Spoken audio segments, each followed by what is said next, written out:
दोस्तों, साल 2023 का दूसरा चंद्र ग्रहण 28 अक्टूबर 2023 दिन शनिवार को लगने जा रहा है। यह ग्रहण बहुत ही ज्यादा अद्भुत होने वाला है। इस ग्रहण के दौरान 3 ऐसे खास संयोग बनने वाले हैं जो कि लगभग 100 पीजेहतार सालों के बाद बन रहे हैं। तो आखिर कौन से ऐसे खास संयोग है और ग्रहण के दौरान आपको कौन कौन सी सावधानियां रखनी है? ग्रहण कौन से नक्षत्र में पड़ रहा है? इसके साथ ही हम लोग ग्रहण का सही समय और सूतक काल क्या होगा, इन सभी के विषय विस्तार से बात करेंगे। परंतु उससे पहले अगर आप लोग इस चैनल पर नए हैं तो चैनल को सब्सक्राइब करें और वीडियो को भी लाइक कर दें। दोस्तों, वैज्ञानिकों के अनुसार चंद्र ग्रहण उस स्थिति को कहा जाता है जब चंद्रमा और सूर्य के बीच धरती आ जाती है और ये तीनों एक ही रेखा में होते हैं। ऐसी स्थिति प्रायः पूर्णिमा के दिन ही पड़ती है। तीनों एक ही रेखा में होने की वजह से सूर्य का प्रकाश चंद्रमा तक नहीं पहुंच पाता, बल्कि धरती के द्वारा चंद्र को ढक लिया जाता है। वहीं पर शास्त्रों के अनुसार चंद्र ग्रहण को बहुत ही अशुभ बताया गया है। समझा जाता है इस समय चंद्र कमजोर पड़ जाता है और इस समय के दौरान नकारात्मकता बढ़ जाती है। ऐसे में चंद्र ग्रहण के समय में सभी तरह के शुभ कार्य वर्जित माने गए हैं। ऐसे में दोस्तों, चंद्र ग्रहण का समय आपको जरूर जानना चाहिए। दोस्तों, साल 2023 का दूसरा चंद्र ग्रहण आश्विन मास की पूर्णिमा तिथि पर 28 अक्टूबर 2023 दिन को लगेगा। यह एक उपछाया चंद्र ग्रहण होगा। जहां एक तरफ 14 अक्टूबर को साल का पहला सूर्य ग्रहण लगा था, वहीं पर ठीक इसके 14 दिनों के बाद 28 अक्टूबर को साल 2023 का दूसरा चंद्र ग्रहण लगने वाला है। शास्त्रों में बताया गया है यदि एक ही माह में 15 दिनों के अंदर 2 ग्रहण लगे तो यह बेहद ही अशुभ संयोग समझा जाता है। ऐसे में आश्विन मास की अमावस्या तिथि पर जहां एक तरफ सूर्य ग्रहण लगा है, तो वहीं पर के शुक्ल पक्ष पूर्णिमा तिथि पर साल का दूसरा चंद्र ग्रहण लग रहा है। ऐसे में यह दोनों ही ग्रहण बहुत ही ज्यादा अशुभ होने वाले हैं और इस ग्रहण में आपको सावधान रहने की जरूरत है। दोस्तों, आपको बता दें कि यह संयोग कई वर्षों में केवल एक ही बार होता है। इस ग्रहण में एक और बहुत ही ज्यादा भयानक खतरनाक संयोग है। दोस्तों, आपको बता दें कि 14 अक्टूबर को दिन शनिवार था और 28 अक्टूबर को भी दिन शनिवार है, यानी कि दोनों ही ग्रहण दिन शनि को पड़ने वाले हैं। समझा जाता है शनिवार को पड़ने वाला ग्रहण बेहद दुर्लभ होता है। दोस्तों, साल 2023 का दूसरा चंद्र ग्रहण कन्या राशि और चित्रा नक्षत्र में पड़ने जा रहा है। चलिए जानते हैं ग्रहण के सही समय और सूतक काल के बारे में। दोस्तों, चंद्र ग्रहण में सूतक काल ग्रहण लगने से ठीक 9 घंटे पहले शुरू हो जाता है। ग्रहण के सूतक काल के दौरान सभी तरह के शुभ कार्य की मनाही होती है। इस दौरान देश भर के तमाम मंदिरों के कपाट कर दिए जाते हैं। अगर आपको ग्रहण लगने का सही समय पता है तो आप उसमें से बाहर घंटे घटा करके सूतक काल निकाल सकते हैं। चलिए अब जानते हैं ये ग्रहण कौन कौन से देशों में दिखाई देगा। हम लोग इस विषय पर भी बात करेंगे कि ग्रहण के दौरान हमें कौन कौन सी सावधानियों का पालन करना है।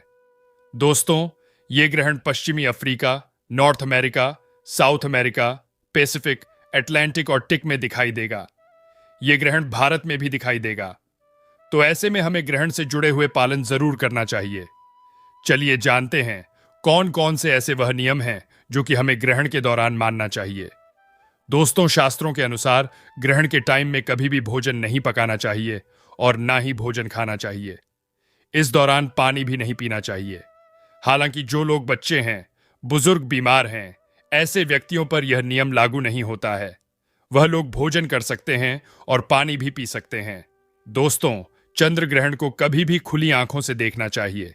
चंद्र ग्रहण के दौरान ग्रहण से बहुत सारी नकारात्मक किरणें निकलती हैं। ये किरणें आपकी आंखों को नुकसान पहुंचा सकती हैं। ऐसे में ग्रहण को देखने के लिए हमेशा ही उचित उपकरणों का उपाय करना चाहिए। शास्त्रों में कहा गया है कि ग्रहण के दौरान भगवान की किसी भी चीज और मूर्ति आदि को हाथ नहीं लगाया जाता है। ऐसे में तुलसी के पौधे को भी छूना मना होता है। कहते हैं कि सूतक से पहले ही तुलसी के पत्ते तोड़ लें। सूतक से ग्रहण समाप्त होने तक तुलसी के पौधे को हाथ भी न लगाएं। चंद्र ग्रहण के दौरान खाने पीने की चीजों में तुलसी का पत्ता रख देने से उस पर ग्रहण का प्रभाव नहीं पड़ता। ग्रहण के सूतक शुरू होने से पहले लोगों को खाने पीने की चीजों में खासकर अचार, मुरब्बा, दूध, दही और अन्य खाद्य पदार्थों में तुलसी का पत्ता रख देना चाहिए। ऐसा करने से खाने की चीजों पर ग्रहण का प्रभाव नहीं पड़ता। ग्रहण समाप्त होने के बाद तुलसी की पत्तियों को भोजन से निकालकर ही भोजन ग्रहण करना चाहिए। दोस्तों, ग्रहण के टाइम में हमें कभी भी किसी सुनसान जगह पर नहीं जाना चाहिए। समझा जाता है चंद्र ग्रहण के टाइम में ऐसी जगहों पर नकारात्मक शक्तियां जैसे कि भूत प्रेत, चुड़ैल एवं काली शक्तियों का वास होता। दोस्तों, चंद्र ग्रहण के टाइम हमें किसी तिराहे या चौराहे पर पड़ी ढी अनजान वस्तु को अपने घर में नहीं लाना चाहिए। दरअसल ऐसे समय में तांत्रिक लोग अपनी काली शक्तियों को सिद्ध करने के लिए ऐसी जगहों पर रुपया, पैसा, सिक्का छोड़ कर आ जाते हैं। यह अगर आप अपने आते हैं तो यह आपको भारी नुकसान पहुंचा सकता है। चंद्र ग्रहण के बाद दान पुण्य करने का लाभ भी अनेकों में बताया गया है। जैसे कि अगर जीवन में शत्रु आपको बहुत ज्यादा परेशान करता है, क्योंकि शत्रु की जो समस्याएं हैं वह बिल्कुल आम सी हो गई हैं। काफी लोग द्वेष भावना के कारण, जलन के कारण शत्रु जैसे बन जाते हैं, अपने खुद के ही अपने बिल्कुल शत्रु जैसा स्वभाव करने लग जाते हैं। तो इस प्रकार की शत्रुता से बचने के लिए आपको केवल इतना करना है कि चंद्र ग्रहण का जो अगला दिन है, अगले दिन जाकर आपको गाय को अपने ऊपर से 108 बार केला उतारकर गाय को खिला देना है। ऐसा करने से गुरु ग्रह बलवान बनता है और अगर किसी शत्रु ने कोई अनिष्ट किया भी होता है या आपका बुरा करने के बारे में सोच रहा होता है तो उससे मित्रता स्थापित होती है। जो लोग अपने जीवन में शत्रु की परेशानी से काफी ज्यादा परेशान हैं, इस उपाय को अवश्य ही करें। दूसरा उपाय यह है कि धन की अगर आपके जीवन में बहुत ही ज्यादा परेशानी होती है, लगातार काफी प्रयासों के बाद भी आपको कोई लाभ मिल नहीं पाता है, तो चंद्र ग्रहण की जो रात्रि है, जैसे कि कल चंद्र ग्रहण है, जो समय हमने आपको बताया है वह समय आपको याद होगा। उसी समय आपको केवल इतना करना है कि जितने भी घर में सभी लोग रहते हैं उन सभी के ऊपर से 1 रुपए का सिक्का, 10 रुपए का सिक्का जो भी आपको मिलता है वह सिक्का आपको घर के सभी लोगों के ऊपर से उतार देना है। और इस बात का ध्यान रखना है कि घर के जितने भी लोग हैं उन सभी के लिए सबका अलग अलग ही सिक्का होना चाहिए। दोस्तों, चंद्र ग्रहण के टाइम में हमें अपने बाल और नाखूनों को नहीं काटना चाहिए। ऐसा करना शास्त्रों में बेहद अशुभ बताया गया है। चंद्र ग्रहण के टाइम में हमें इस बात का ध्यान रखना चाहिए कि हम अपने घर में मौजूद पूजा स्थल में प्रवेश न करें और न ही हमें मंदिरों में प्रवेश करना चाहिए। इस दौरान निरंतर गायत्री मंत्र का जाप करते रहना चाहिए। दोस्तों, चंद्र ग्रहण के दौरान किसी भी धारदार अथवा नुकीली वस्तु जैसे कि चाकू, कैंची या फिर सुई जैसे का उपाय नहीं करना चाहिए। इस दौरान कपड़ा काटने या सिलने के लिए सुई और कैंची का उपाय नहीं करना चाहिए। इस दौरान फलों को काटने के लिए या फिर सब्जियों को काटने के लिए चाकू का उपाय नहीं करना चाहिए। तो दोस्तों, ये सब कुछ ऐसे नियम है जो कि हमें ग्रहण के समय मानना चाहिए। दोस्तों, चंद्र ग्रहण समाप्त होने के बाद हमें पानी में गंगा जल मिलाकर के स्नान करना चाहिए। इसके साथ ही हमें अपने घरों में भी गंगा जल का छिड़काव करना चाहिए। अगर दिन का समय है तो भगवान चंद्र को स्नान करने के बाद जल अर्पित करना चाहिए। दोस्तों, क्योंकि यह ग्रहण शनिवार को लग रहा है तो ऐसे में इस ग्रहण में दान का महत्व बहुत ही ज्यादा बढ़ जाता है। ग्रहण के बाद आपको काली वस्तुओं का दान करना चाहिए, जैसे कि काला कंबल, काला जूता या फिर कोई भी काला वस्त्र आप दान में दे सकते हैं।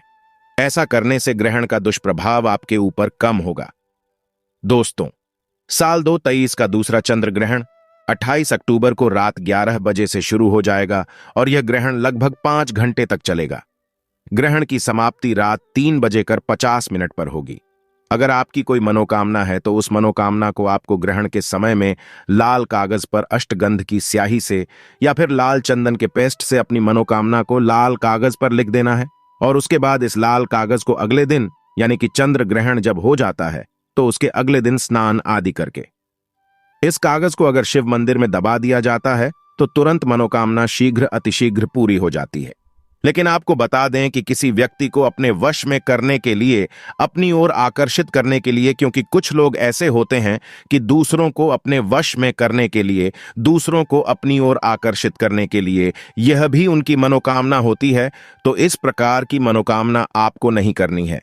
आपको केवल, जैसे कि जीवन में जो परेशानी आती है, नौकरी संबंधित या फिर आपकी शादी ना हो पा रही हो या फिर कुछ समस्या पड़ गई हो, कोई शत्रु परेशान करता हो, उन सब चीजों के लिए इस उपाय को किया जा सकता है।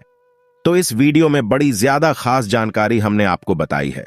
इस वीडियो को एक बार फिर से आप देख सकते हैं, जिससे अच्छी सारी बातों को सही से समझ सकें और किस बारे में आप जानना चाहते हैं वह आप कमेंट बॉक्स में लिख सकते हैं।